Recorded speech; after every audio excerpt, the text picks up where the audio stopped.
This is Dr. Brendan Clark, Dr. Conor Brady, and me, Dr. Nick Thompson, and we're delighted to see you here this evening. Nobody's actually turned up yet. Rachel, she's first across the line. We were a bit late, so sorry about that, guys. Really, really lovely to see you.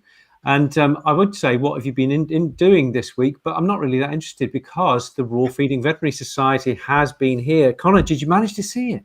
Guys, I couldn't. I was at the AGM on Friday night, so I attended the lion's share of that, but Saturday was just mobbed with kid-related stuff. I dipped in and out, but I missed virtually everything. I didn't even get Bill in her stalls. I'm a big fan of his, so I missed it. How'd you get on, guys? Was it good? It was exactly really so well. I had nothing to do with it. It was fantastic. I've organised numerous of them, and my psychology and my heart and my blood pressure still coming back to normal from organising those things. They're very traumatic to organise. Like that. And so I didn't have anything to do with the organising. So I just sat in my office all day, nice warm office, drank tea and then drank coffee, and then later in the evening drank a little wine. Ooh. And really enjoyed the whole thing. Yep.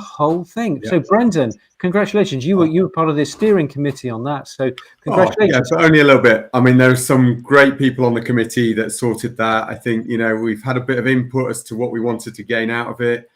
I think just look at some great speakers, as you say. Ian was great. We had Roger Meacock. We had Rebecca Brown. What did Roger talk about? What was Roger's gist? So look, it was really putting the understanding behind why some people just create, and they will just draw from nature and try and just emulate or simulate what's happening in that, and give a little bit of variety, and understand that there's no need to be minuscule in your sort of balancing needs, especially to standards which, let's face it, were based around artificial nutrition. Yeah. And then, we had Charlie Gray and Barbara Royal really talking about their different approaches to formulating. So how they're formulating two different standards to some degree, FEDIAF and AFCO. But actually, the whole debate came about, and it was really interesting, wasn't it, towards the end, Nick, how actually they really gave the impression that those are not, so for healthy individuals, they would absolutely just allow them to create a diet and just go. And only if they were really poorly, they used the formulators not to create a diet for them, but to try and determine what they might be deficient in.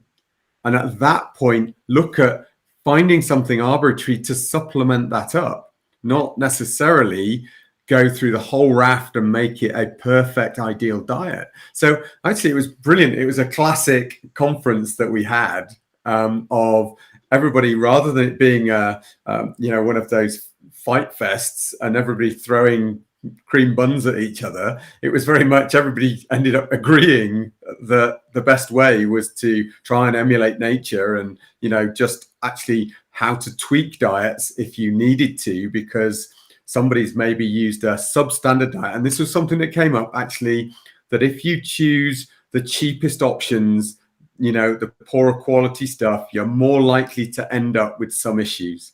But actually, those people that were creating from good quality constituents very rarely needed the tweaking to be done because they just weren't being deficient. That's interesting. This is absolutely amazing stuff. I'd love to talk about Ian Billinghurst as well, because I'm a fan as well. But before we do that, it'd be lovely to talk to describe everybody, to tell everybody about Modi, who was organising some things over the time. Would you be able to just put a thing up, her website up there? So Modi Lambert is a friend of us all. She's been in the Raw Feeding Veterinary Society since the very beginning, the very first conference. She was there helping us all. And she is a nutritionist and a very hands-on and no-nonsense and very diligent raw feeder and nutritionist, and will help you with feeding. Her website is simplyrawfeeding.co.uk. Simplyrawfeeding.co.uk. Bring along the bottom. And it is along the bottom there. I didn't need my notes. So she's basically great, and she is. If you find you talking to vets about this stuff a bit daunting, she is very, very undaunting. She's very welcoming, and she's very humble. She's very able, but she's very humble. And so, if she sounds like your cup of tea, I would have a chat with her to see whether you're on the same wavelength, because I think she could be very, very useful to you. And I really want to say thank you very much, Modi, for sponsoring us this evening. We really appreciate that. And yeah. Love Modi. I remember my first raw FVS, Raw Feeding Veterinary Society conference. I was at 2 live ones before it was taken away from us. And my very first conference, I was sitting beside Modi really, and then halfway through the night, I was just latched onto Modi. She is she's such the nicest person you could possibly meet, but also lovely with the way she dispenses her information. Like, I highly recommend her as a nutritionist. If anybody is a little bit caught short with needing a few ideas, Modi is the boss. She's lovely. So Simply Raw Feeding, it's a brilliant website. Some people love to refer to her as the tripe lady because she really loves tripe. Queen of tripe. Queen of tripe, indeed. No, lovely, absolutely. Well, what about Billionhurst's talk, Nick? I thought he was really, really eloquent. I think sometimes when he writes, I think he is the bee's knees. Okay, I think he is the dog father, and I really think he's got a lot to say. But I think that the longer he's in the game and the older he gets, the more eloquent. And he sounded like a bit like David Attenborough. Oh yeah, just eloquent. Yeah, very nice use of language. Fluent, fantastic. He was talking about the history of feeding from the very earliest times, and how the dogs came through and latched onto people, and then became more and more dependent on feeding off from our scraps and feces and piles of food and things like that. I was just very struck, and I emailed him as soon as he finished and said, "Wow, that was just absolutely fabulous," and I found it very, very inspiring. So it's great that he's there supporting raw food still in such a strong way. So if any of you guys haven't seen the Raw Feeding Veterinary, and I'm not just pushing it for the sake of the Raw Feeding Veterinary Society, it really is. You will get something out of every single talk, even if you disagree with the whole formula feeding, the whole formulation feeding. It's worth hearing some clever people talking about why they do it and how they use it when they're really pushed. But then, generally speaking, they will not tend to use it. They'll use their common sense and use creation feeding. And so he was so inclusive as well. He was, he didn't want to. He was so magnanimous to those people that were doing these other things, and he could understand where they were coming from. There were some great snippets, weren't they, about the sort of rethinking of how long ago the wolf-dog split, and how actually long ago, because there was a point, I think, where we thought that it was 11 to 20,000 years ago that sort of dogs sort of became involved with humans, and I think they've pushed that even further back now to even as far back as 60,000 years, for that, and it's just like ridiculous. In my book, no, I don't want to hear that. What this pile of out of date, gosh, that's just no longer there. Anyway. It's out of date, guys. Just somebody toilet paper. It's just that's it. Somebody just asked there, guys, regarding formulation. We might as well just answer this before we move on. Is there a way to check your dog if they're up and down in their vitamin and mineral levels? I can't find the exact question. Is there a way to check your dog? I think a more apt question would be, do you need to? Yeah, so that was really interesting because I asked Charlie Gray this in the conference was, well, which bloods does she run? And actually, the answer, because he referred to bloods within the conference. Yeah. And yet, actually, the answer was, well, actually, there's quite a few things that are inaccurate about, if you, for instance, let's pull zinc off the shelf, try and, test their blood for zinc levels, and it can be all over the shop and absolutely inaccurate. And she actually turns around and says, very rarely would she rely on those bloods as the underlying. She looks at the symptomatology. She actually looks at the diet and then tries to work out, well, what would be deficient in those diets. Okay. So, and then that's when she tweaks them. Yeah. So rather than blood testing, it's the diet that she looks at. That's interesting. So maybe in healthy dogs, this is not something that people they need to think about it as much as they need to think about it in their kids, in my opinion, as a non-vet. But in an unhealthy animal, this is when these things may be taken into consideration by somebody who would be all over this sort of thing. I think most canine nutritionists, me as a regular canine nutritionist, nothing higher than that, wouldn't. I am totally on the side of, doing our best based on what we know. If I was a zoologist and given this animal and I've never seen it before, I would look at a few different things, the ancestry and the digestive setup of the dog and his historical diet. What did he eat when you let him off the lead in the wild? All that kind of stuff. And I do think that the vitamin mineral stuff is down the way. I actually had a bit of it. Maybe she's on here tonight. I doubt it. But I had a bit of a tricky customer on my Facebook page where I put up a post, something to do with gut health, and somebody said, well, if you're going to go through an exclusion diet to find out what's wrong, you need to make sure that each exclusion diet goes through the animal diet formulator to make sure it's absolutely perfect. That's just one formulator. There's lots of different types. And I was kind of saying, look, the person's in a bit of a hole here, and we just need to get the poos sorted out, and let's just calmly move through a few meats and not complicate it too much, because you're going to freak this person out. They've been through 2 or 3 vets. They've got, and it's like, could you just stop talking about an Excel spreadsheet for the moment, and let's just get this dog settled and healthy and digesting a couple of supplements and happy, and move through a few proteins and make a little list. Treat the patient in front of you. And I was chastised quite a lot for saying that was very flippant information. And I thought, that's not how you get over a gut sickness initially. Leave that stuff for down the way. If you need it, it's there for you. But initially, I don't really think you need the hand of a veterinary nutritionist to get you over a bit of recurring diarrhea in the dog initially, So anyway, I thought that's where I differed from the whole Excel spreadsheet. I did like one point. I mean, I like quite a few points in all of their talks. There's some takeaways. I mean, the pancreatitis thing for, looking at pain, about inflamed fat across the board. If you've over-supplemented PUFAs into the diet and actually not corrected the vitamin E levels, that actually you can start to get that. So, sort of thinking about how you can raise vitamin E levels for those patients. There's some great stuff, and guys, if you want to look at these, you can go onto the website. I think it's going to take about 10 days for the actual recordings to come up, and you'll be able to purchase those individually to support the RFVS. And have a look at those. So there's some great talks there, going through. What do you mean PUFAs, Brian? Just so in case people are freaking out. What do you mean? What does that look like? Yeah, and give me an example. So finding in the fish oils, if you've overdone the fish oils, but you've not corrected and increased the vitamin E's that's coming out in that. Do people need to give vitamin E every time they give fish oil? Or no, only if you've got problem. This is the thing.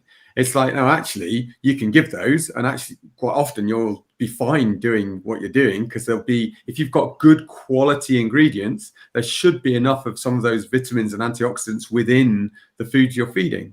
Yeah. It's just, if your quality isn't quite there, then you might find people over supplementing one area because they're using supplements instead of just the food. And when they do that, they start to skew the nutrients out. And I think it's something really interesting you say, because the ADF, the Animal Dietary Formulator, is quoted in The Forever Dog, and this is a great book, and congratulations to the guys. They've been top of the list in the New York Times bestseller list, so well done. But I think they do talk about the ADF in this, and their new app has some stuff to do with the Animal Dietary Formulator. And I think it's almost a defensive medicine approach, where it's that there's so much fear of, if they don't get an absolute formulation, then they might end up getting taken to court over it. And it's just, that's not how good nutrition works. I think, Nick, you've made a good point on a few times. In fact, I think you made it at the conference with regards to that you don't have a white coat walking behind you when you're feeding your children, in the supermarket aisles. Why have we lost that ability to think a little bit more holistically and varied with our diets for our pets?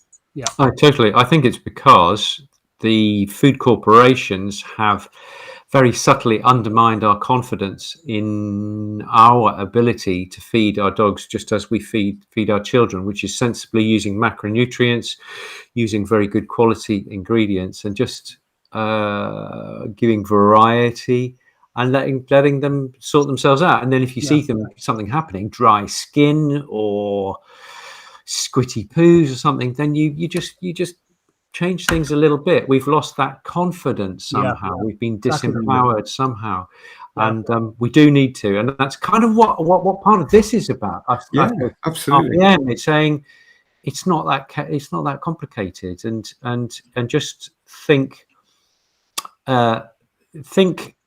it's food. It's not rocket science, And if you don't have the confidence to move forward, find somebody like Modi or one of us or whoever, and they will take you through until you've regained your confidence, and then off you go. You don't need anybody. You kind of look at your kids sometimes. I'm looking at my toddler here, 3.5, whatever age she is. I don't know. Maybe she's 4. She's nearly 4. But I think like you kind of look at her and go, has she eaten anything green this week? Why won't she eat green things? If she finds anything green, she just throws it. And it's like, it's embarrassing as in like a nutritional type person. It's like, eat your vegetables. And but they get by, vitamins and minerals and nutrients and anti-inflammatories and antioxidants and all the other things we rarely talk about, which we think they come in supplements. Actually, that's all in your food as well. Like, they don't come in an even way in nature. They come in little waves, and you get a glut of this and a bit of that, and then you're looking for a bit of this. Why do I want an apple so badly? And that's just the way it comes in nature. And your body stores bits that it needs and things that it absolutely can't live without. It has evolved to produce itself. So you have this body that does not need it every single day. And that is the secret to taking the fear away. It's like the science has been moved to the front of the packet to make you think you can't feed a dog yourself. It's just ridiculous. You've no idea what your child's calcium RDA is. You've no idea where zinc comes from. You've no idea how much they got yesterday. And they're perfectly fine, as if your kids are less important than your pet, So anyway, look, guys. I think with all the mucus your kids were spewing out over the last 2 weeks, I think she's probably had her fill of green. So sick. Anyway, the baby particularly. Baby was so sick, bloody hell. The toddler got through it, but she had 14 days with that very nasty cough, I was told. After 3 or 4 days, give her these antibiotics, but we rode through it. Just coughed at night time, not during the day, just no sleep. But anyway, it's going around. Forgot to say, guys, we're on patreon.com/RawPetMedics. If you can, guys, please take a trip over. Price of a cup of coffee or a pint. We greatly appreciate it for the show we put on once a week.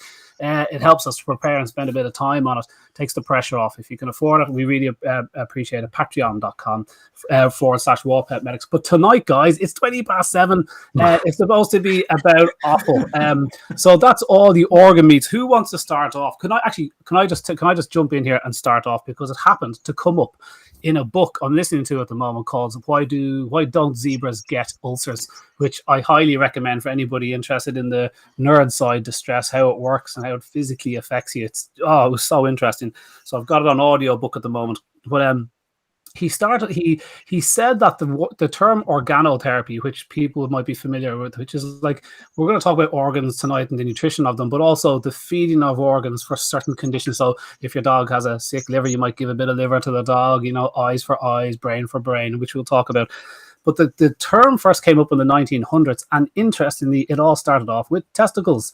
So in the early 1900s, men were attributing the decreasing testosterone. They just found testosterone, and they realized that as you got older, less testosterone was present, and they blamed the fact that the testicles needed a bit of a oomph.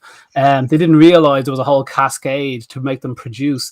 So anyway, they went looking for testosterone. So this started a whole business of people going to Switzerland to some uber healthy clinic. Even the Pope got it done, where they actually got what did they call it? They called it male factor, because you can't say sperm in the 1900s, and they're called glands, not testicles, back then. So they got, first of all, they used to get juices from any animal, fighting cocks, pigs, goats. You used to be able to walk out and pick your favorite goat to get his bits and pieces injected into your bum in the hope that it would bring back some vitality and decrease aging. Nobody thought about the fact that there's females on the planet as well, and they age and all that kind of stuff.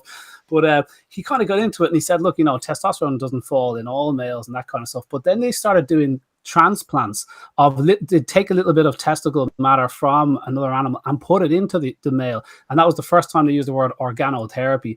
And after the World War I, when young lads were just decimated across the continent, this became a really cool thing.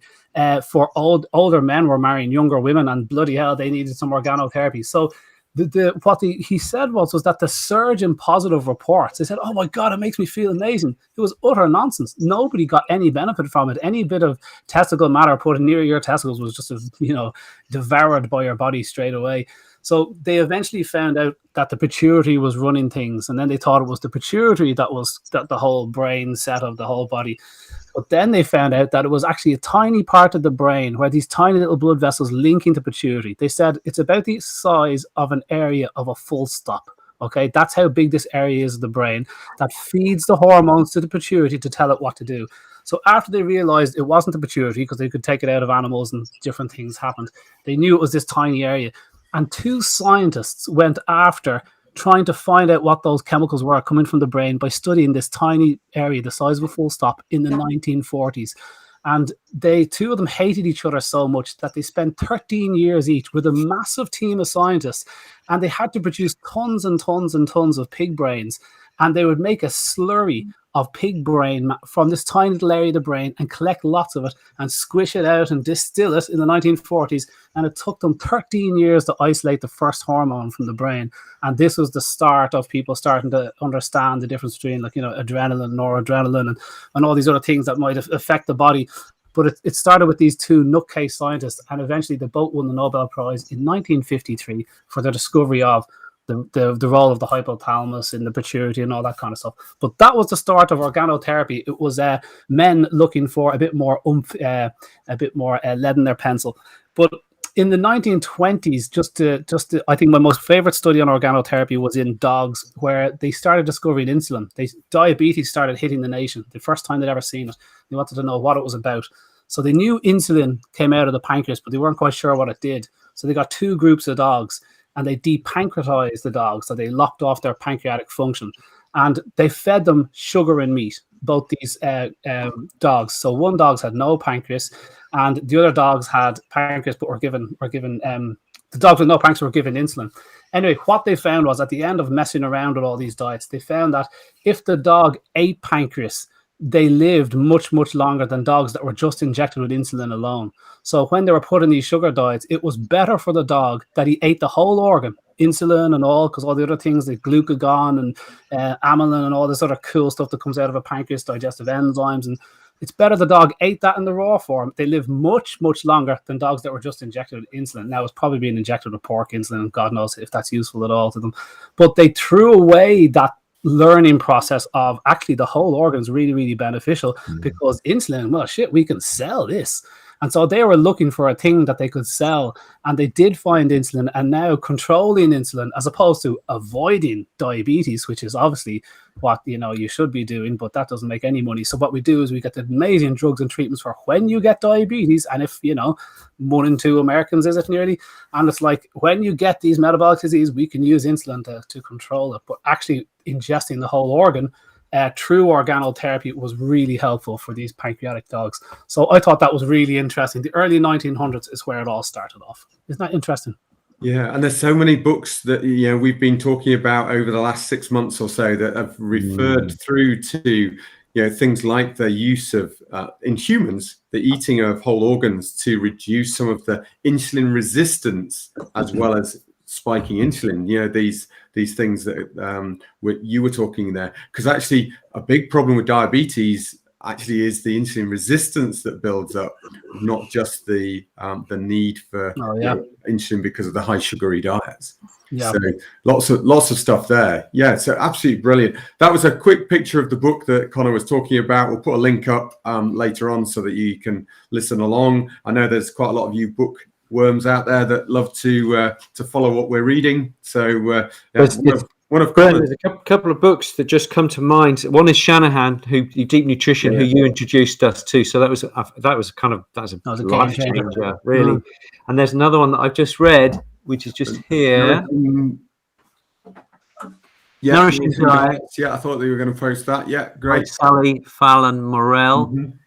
who's basically gone and done some really academic studies of diets of American Indians, of the Inuit, of the Aborigines in Australia, some of the tribes in Papua New Guinea, some of the African tribes. She's really gone to town and looked at their old ways of feeding and how they eat now, and they all ubiquitously have organ meat as a key part of their diet, as that ancient part of things. And with bones, because people don't tend to eat bones. Yeah, they do a bit. You can crunch up small bones, and if they're in fish, you can have bones and what have you.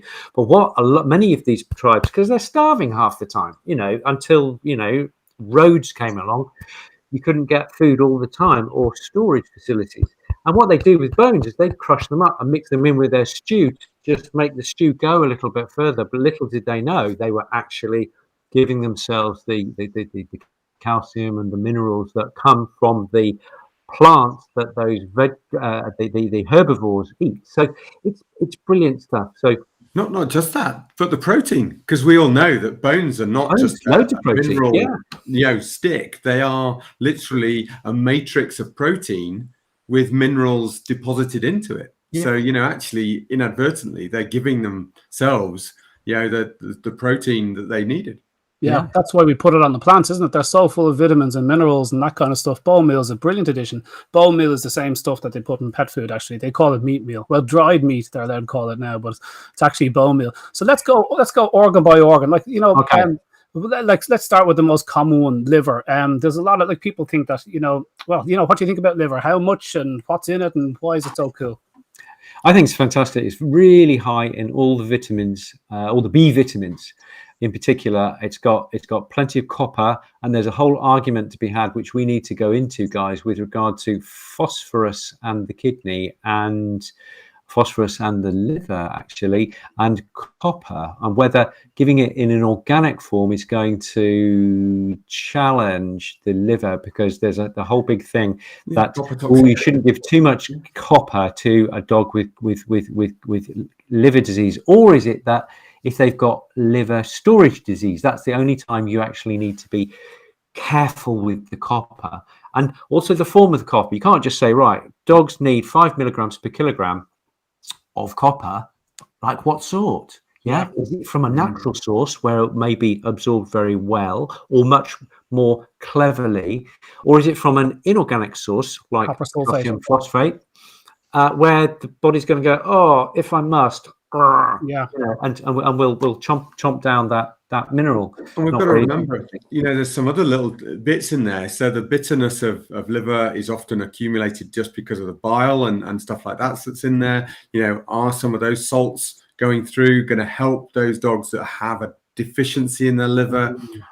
There's so many vitamins that are within the liver that if you've got a poor liver function, giving them that by giving them the organ to eat is actually supplementing them up those levels. So we're going to see this as a recurring theme through when we go through the organs, as to why giving the relative organ to the organ that's struggling can actually benefit the animal at the end.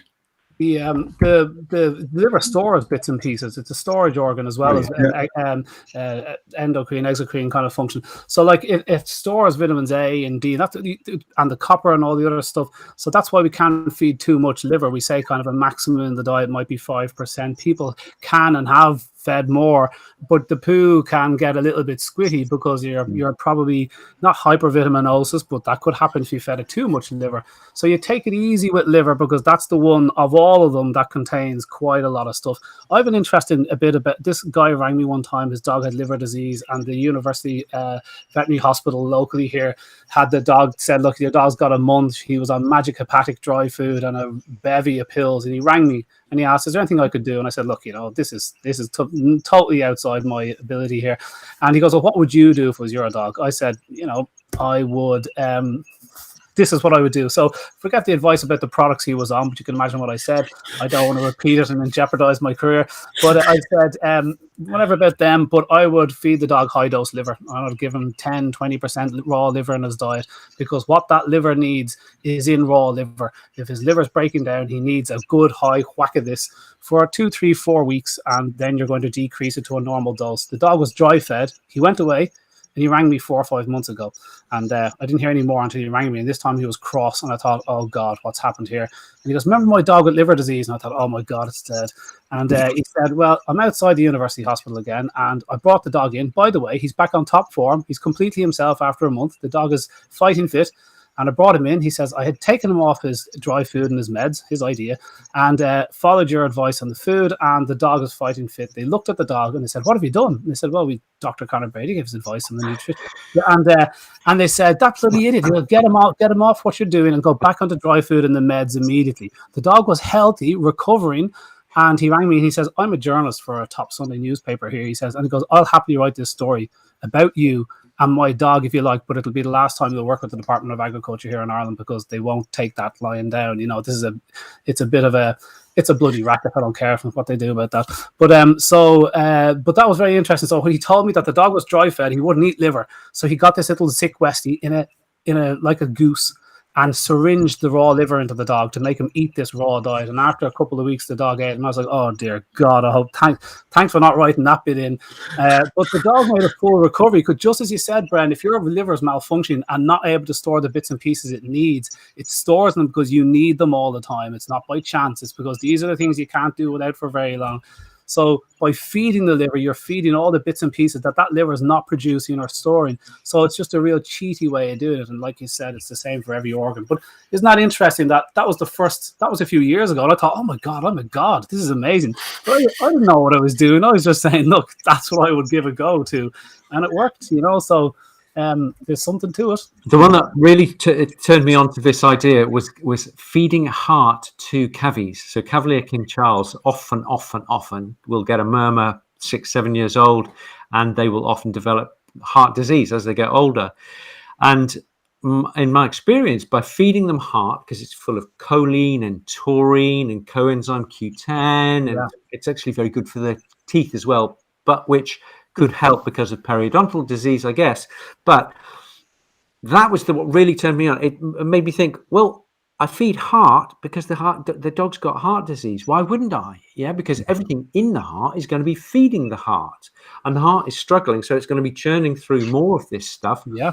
Therefore, why don't we feed it? And so ever since then, every heart case that I've ever seen has had heart. And selenium as well in heart tissue. Yeah. And I think a lot of the guys have been talking about taurine as we've been talking away, and they've been having their own conversations. It's great to know they're actually listening to us. And these guys, you know, they're quite right. Look, in raw meat, there's loads of taurine. So taurine per se, as one of the essentials within that mix of giving heart for hearts, isn't necessarily what we're truly thinking here. But there are so many other antioxidants and minerals within that heart which will be good supports, you know, let alone some of the essential fatty acids and things like that are going to be in that heart muscle. So just remembering that it's not just about the amino acids in many of these cases. That's the thing, isn't it? So we look at this, the AFCO food profile type,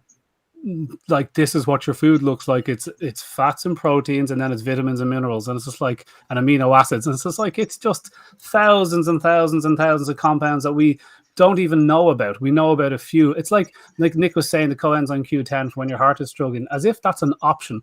So when you get sick from lack of coenzyme Q10, because it's not required in dry food, it's an optional extra to get when you get sick. But like if you don't eat it, you're gonna need it. Like you know, it's just, so a lot of sickness and a lot of nutritional issues in pets is from a lack of that nutrient.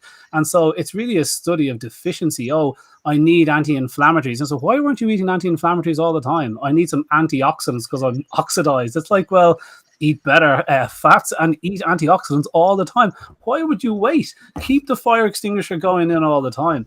The heart is an interesting one. For people that aren't quite sure about organs and stuff, the organs are kind of casually separated into two groups. We've got organs that are just machines that don't really have a storage function. They don't have a whole lot of hormones being produced. This is the heart and tripe and, well, you know, other parts of the body like tongue and that kind of thing.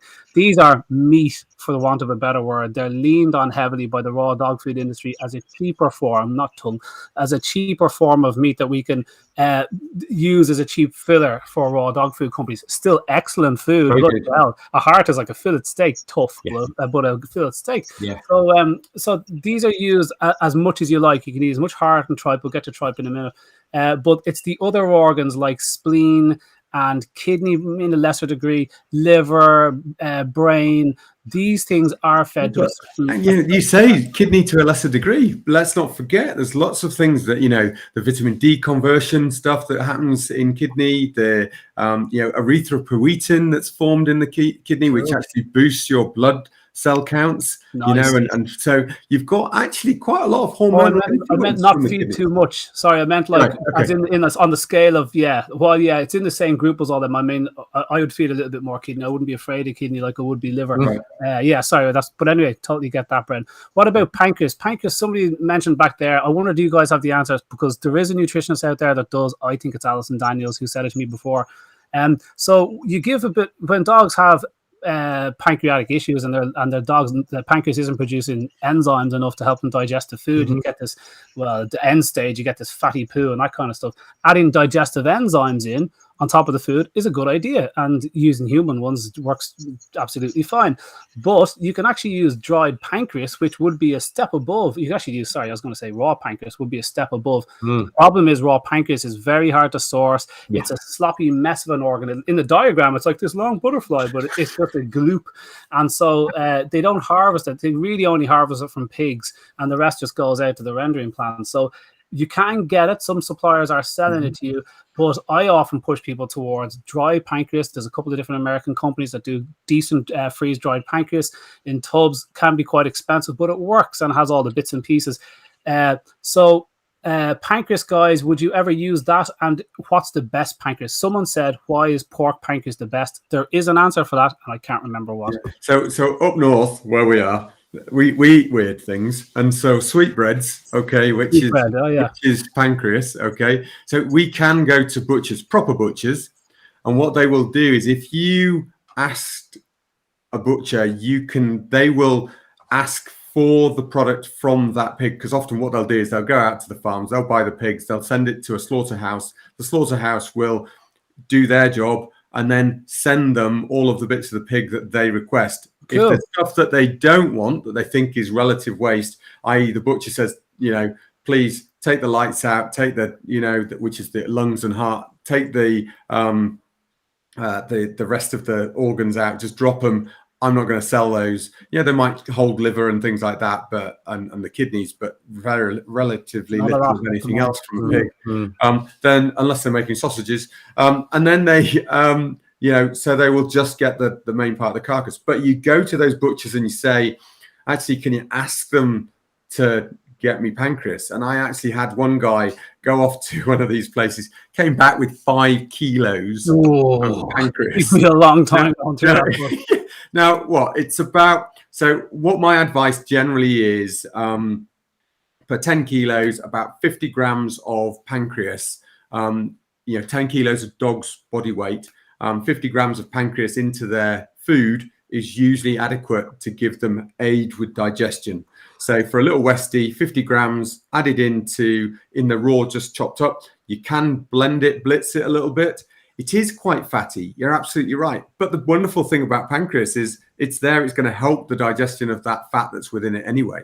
So, this worry about, it's going to start off pancreatitis. Well, if you guys want to know, look back at our pancreatitis video, because you'll understand why fats in the food aren't necessarily going to drive the lipids in the blood, which causes the pancreatitis.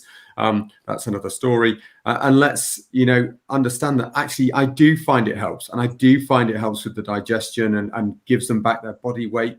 Again, for those dogs that have maybe ended up with a longer term exocrine pancreatic insufficiency, an EPI, these additions can be really, really useful.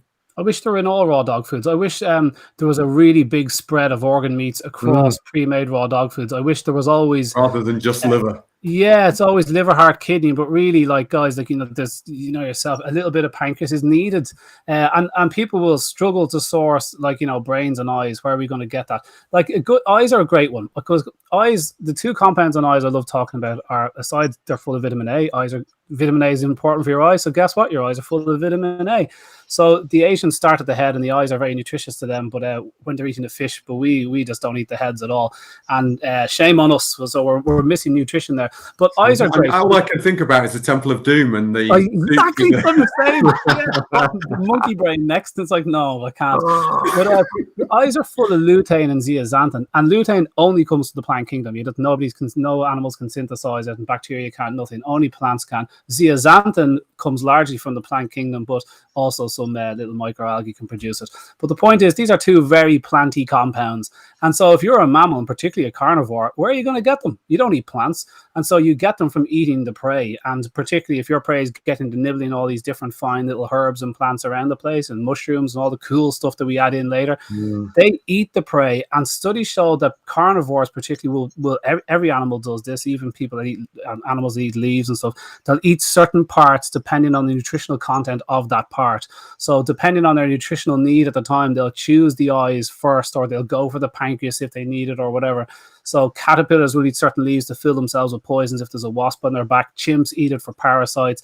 Cows will eat bits of bones and stuff off the ground when they're short in calcium. So we know carnivores eat certain types of prey, but eyes are the only place they're going to get lutein. So if they needed lutein or zeaxanthin, that's probably where they get it. People are thinking, Jesus, where am I going to get eyes to feed my dog? But this is where fish heads come into it. Yeah. I love an owl fish head. Most of the time when people sell you pre-made raw dog food and it's like 4 or 5 pounds a kilo, guys, it's fish heads. They're not putting a whole John Dory in a grinder, salmon. That's just economically, it doesn't work that way. But they can, fish head on a salmon head, there's huge meat in the cheeks, and it's a huge piece of meat. But in there is a brain, which you're rarely going to source, and eyes, which are fantastic. You can feed lambs in Britain, I believe, not in Ireland. You can feed lamb heads up to a year. You can buy with brains, can't you? Up to a year or something. Is that the rule? Yeah, you've got to cut off. But I mean, look, the obvious ones for us is shot game. We've got rabbit with, whole rabbit heads, things like that. That's going to have all of that stuff in with the eyes, etc. Pheasants, quail, partridge, all of that stuff. You can. Yeah, but for the people who are a little bit squeamish, I think sprats, dried sprats. Your only man. Yeah. You can give, a Westie, you could give five of those a day, 10 of those a day. Yeah. That's a lot of good going into the dog, I think. So that is the way around it. Where are you on tripe, Nick?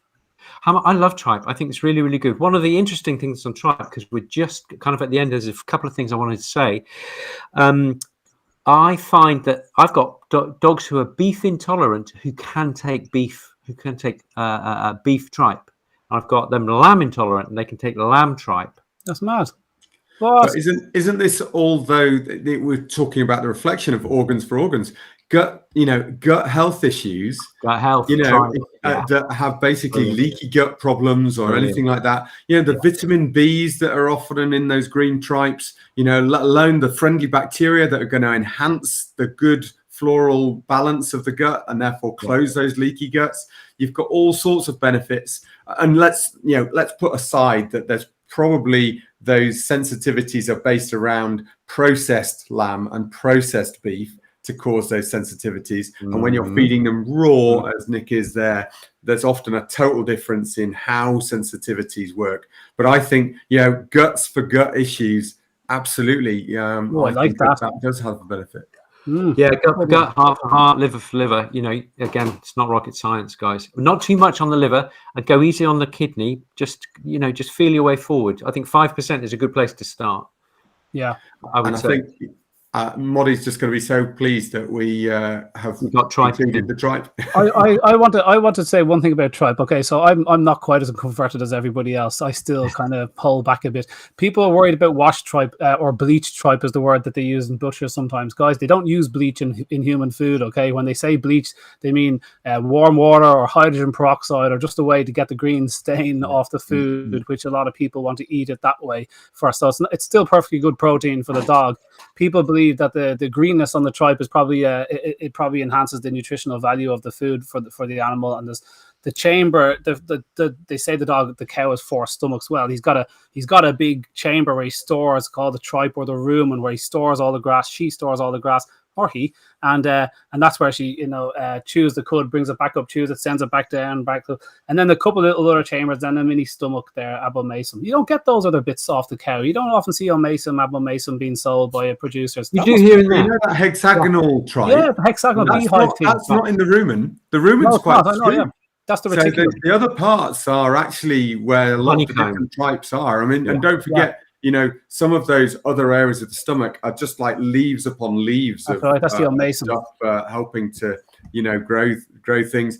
So the various different areas have a different texture of tripe. Yeah, you don't see them though for sale really. But I think the tripe thing really took off in the 60s, 70s when breeders had these masses of dogs, and they'd go to the abattoir and go, "Give me the cheapest part of the cow you can," and they inevitably got bags of tripe because no other part was going to be given to them for nothing. And they'd go back to their biscuits, which was a term back in the day for non-meat containing, literally biscuit for dogs, crackers.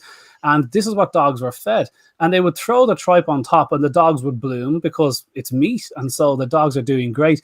And I would say, pound for pound, I probably think a chicken leg would probably be more nutritious than a pound of tripe. But it's great for the dogs. But is it this elixir? I'm now getting closer to believing it is. It is fantastic because I got confused over the probiotics. I'm thinking this is life for a plant eater in that chamber, so why would that be useful to my highly acidic meat eater? Now we know that you can feed probiotics of different species that don't actually live in the animal, but when they get in there, they do exist long enough to spread a few of their own compounds and have a good effect. So I believe that now. So now actually I'm coming around very slowly. Moddy, you'd be delighted to hear because Moddy keeps on beating it down my neck every time we meet about tripe. So she was right and I was wrong, most likely. That's all we can say. There's been some. Susan Webb was asking. Awesome. Was going to ask about DCM.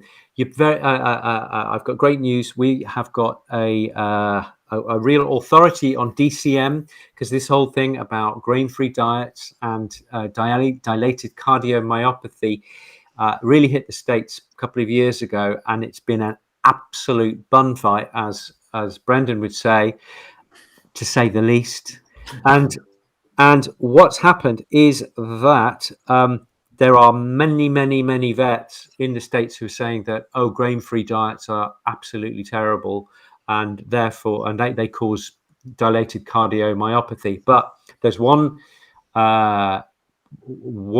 researcher called Ryan Yamka who's been studying this in really great detail, and he says basically it's just rubbish. They're just trying to create a storm.